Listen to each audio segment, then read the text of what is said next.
Okay, so the Canadians have made a conscious decision to limit their population growth for a few years, primarily by winding back immigration from the very high levels post-COVID. And again, this is very much the same as what happened here in Australia. And already rents in their major cities have started to fall. Our next guest is Chief Economist and Co-founder of Macro Business, Leith Van Onselen. Good morning. G'day, Tom.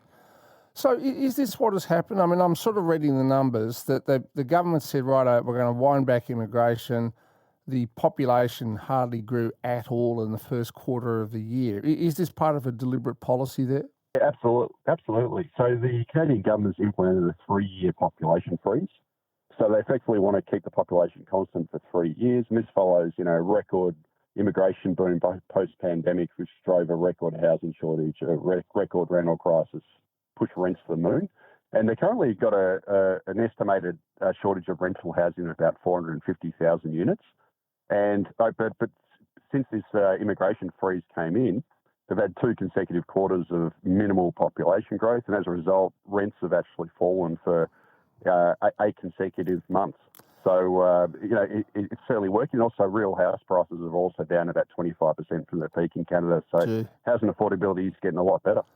And again, this is a centre-left government in Canada that has done this. I mean, weirdly, they're called the Liberals, but Liberal there means a different thing to Liberal here, doesn't it? Oh, absolutely. So the Liberal Party is effectively like the Labor Party here. And it's not just Canada, Tom. Also, New Zealand has just experienced their lowest immigration for 2.5 years.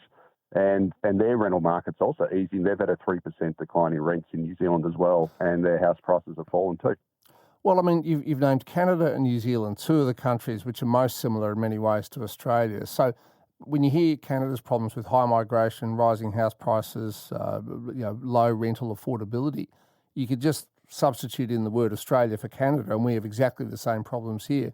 Why don't we take a leaf out of their book? Oh, absolutely. Australia should certainly do that. I mean, the problem we got in Australia, Tom, is policymakers, the government always paint this housing crisis as a supply issue when really it's a demand issue. And you just have to look at, for example, Victoria, which is where we obviously live. Victoria added 133,000 people in 2024, and 101,000 that was from net overseas migration. And, we are projected to grow by 3.5 million people in the next 25 years primarily through net overseas migration. Obviously, that's going to create housing pressures, severe housing pressures, and is the fundamental driver of the rental crisis, both here and nationally. Do you think if we follow what the Canadians did and just have a 2 or a 3 year, not a complete freeze on immigration, but a sort of a freeze on population, do you think that would make a difference here? It'd make a massive difference. I mean, again, Australia, Canada, we both experienced the same surge in population, the same rental crisis, the same record low rental vacancy rates. It's just basic common sense. If you don't import hundreds of thousands of extra people into your country every year who need housing, that's obviously going to help the housing market. Yeah. So it's just common sense. And the extraordinary thing is that Canada, which is quite woke and progressive, even more so than perhaps what we are these days, it has had this population freeze without accusations of racism, at least internally. Yeah, that's right. And really, this is a numbers game. I mean, we just have to look at Australia. We've added 8.7 million people this century so far, not even 25 years. That's 46% increase. That's the strongest growth in the advanced world. And it's just pure numbers. We've added far more people than we can build houses and infrastructure for, and we've all lived with the consequences. So we just need to dial it back.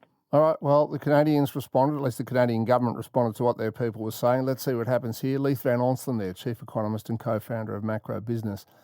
That's a good point. Look, you can have it 2 ways. You can either have, we're going to grow the population a lot because we think that's in the national interest, and then you've got to plan for it and say, all right, where are people going to live? They want to live in Sydney, Melbourne, Brisbane, and to a lesser extent Adelaide, Perth and Hobart. And you have to start building houses and infrastructure. Or if you feel like for whatever reason you can't build enough houses and other infrastructure, you wind back the population growth. Seems obvious.